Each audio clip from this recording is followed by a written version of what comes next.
Hello student, मैं सतीश कुमार साहू और आज हम बात करेंगे व्हाट इज साइकोलॉजी के ऊपर। सबसे पहले साइकोलॉजी को अगर हमें समझना है या मनोविज्ञान क्या है, इस बात को समझना है तो इसको कुछ पॉइंट में हम देखते हैं।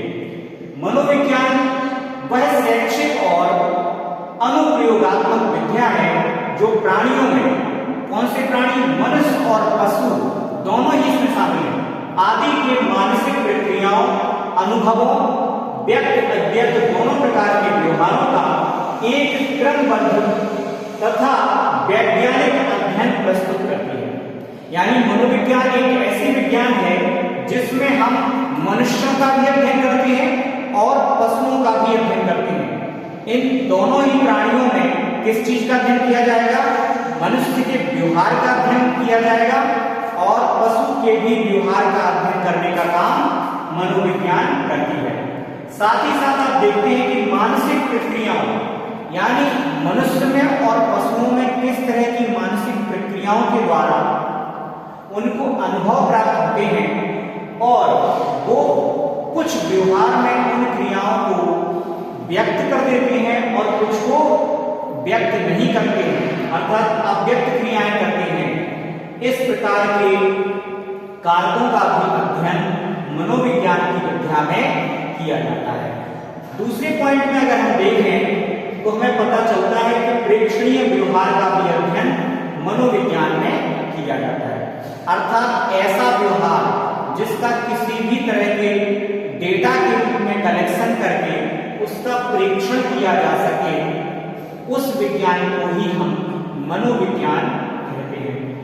अब हमें ज्ञान किस चीज से प्राप्त होता है, ये एक मिनट में समझ लेते हैं। ज्ञान प्राप्त करने के हमारे पास 5 साधन होते हैं जो सभी मनुष्यों में लगभग पाए जाते हैं। पहला साधन है आंख, दूसरा साधन है कान, तीसरा साधन है नाक, चौथा साधन है त्वचा और 5वां साधन है जीभ। कैसे? आंखों से देखकर हम ज्ञान प्राप्त करते हैं, कान से सुनकर हम ज्ञान प्राप्त करते हैं, नाक से हम सूंघकर ज्ञान प्राप्त करते हैं, त्वचा स्पर्श के माध्यम से हमें जो अनुभव प्राप्त होता है उससे हम ज्ञान प्राप्त करते हैं और जीभ में स्वाद लेकर हम ज्ञान प्राप्त करते हैं किसी भी चीज के बारे में। तीसरा पॉइंट अगर हम देखें, चिंतन, भाव या वातावरण की घटनाओं का अध्ययन कौन करता है? मनोविज्ञान करता है। कि व्यक्ति के चिंतन का स्तर क्या है, वह किस स्तर तक ही सोच सकता है। तो ध्यान देने वाली बात यह है कि कोई भी मनुष्य, आप कितना भी उसे उच्च शिक्षित करते हैं, लेकिन एक स्तर तक ही वह सोच सकता है। उसके विचारों का प्रवाह एक स्तर पर जाके ही रुक जाए, भले ही उसके पास कितनी भी उच्च स्तर की शैक्षिक डिग्री हो अथवा वह अनपढ़ हो, बिल्कुल भी पढ़ा लिखा ना हो, या उसने कोई अनौपचारिक या औपचारिक शिक्षा ग्रहण की हो अथवा नहीं ग्रहण की हो, दोनों का ही इससे कोई संबंध नहीं है कि व्यक्ति के चिंतन का स्तर क्या होगा। व्यक्ति अपनी क्षमता के अनुसार अपना चिंतन करता है। दूसरा, व्यक्ति के अपने व्यक्तिगत मानसिक दैहिक अनुभव होते हैं जिनके द्वारा उस मनुष्य में भाव प्रकट होते हैं। तो हर व्यक्ति का भाव प्रकट करने का भी स्तर अलग अलग होता है। साथ ही साथ हर व्यक्ति पर वातावरण की घटनाओं का प्रभाव भी अलग अलग होता है, जिसके कारण कोई भी व्यक्ति किसी भी अनुभव को एक निश्चित स्थिति तक ही प्राप्त कर सकता है या उसको वो मिलते हैं। किसके द्वारा? वातावरण से। हर व्यक्ति को अलग अलग अनुभव होगा एक ही घटना होने में। ठीक है। अगला जो चौथा पॉइंट है वो महत्वपूर्ण है, मानसिक प्रक्रियाओं का संवेदन, अवधान, प्रत्यक्षण, सीखना यानी अधिगम और स्मृति एवं चिंतन का भी अध्ययन मनोविज्ञान करने का काम करती है।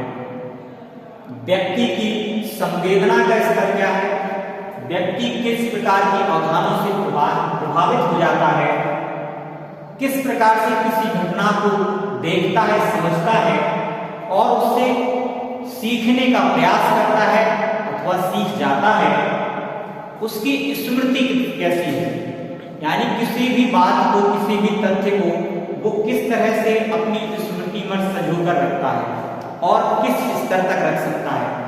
और उसके बाद आता है चिंतन कि वह अपनी स्मृतियों को अपनी मानसिक प्रक्रिया में गुजरने पर चिंतन के किस स्तर तक पहुंच जाता है। साथ ही साथ अनुभव का विज्ञान भी इसको कहा जाता है, मनोविज्ञान को। चेतना की प्रक्रिया के तत्वों का विश्लेषण भी मनोविज्ञान करती है और संबंधों के स्वरूप का निर्धारित करने वाले नियमों का भी मनोविज्ञान अध्ययन करने का काम करती है। क्योंकि आप देखते हैं कि मनोविज्ञान को शैक्षिक विद्या के रूप में भी बतलाया गया है और अनुप्रयोगात्मक विद्या भी माना गया है। अर्थात शैक्षिक रूप से तो मनोविज्ञान सभी तथ्यों का अध्ययन करने का काम करती ही है, लेकिन किस रूप में करती है? अनुप्रयोग के द्वारा। यानी मनोविज्ञान में सबसे अच्छी शाखा जिसे माना जाता है वह है अनुप्रयोगात्मक मनोविज्ञान, क्योंकि वह विशुद्ध रूप से प्रयोगात्मक तथ्यों पर ही निष्कर्ष निकालने का काम करती है। एक और बात है कि यह सभी प्राणियों में, चाहे वह मनुष्य हो अथवा पशु हो, उनकी मानसिक प्रक्रियाओं का अध्ययन करेगी, उनके अनुभवों को व्यक्त करेगी और व्यक्त और अव्यक्त दोनों प्रकार के व्यवहारों का अध्ययन करके क्रमबद्ध रूप में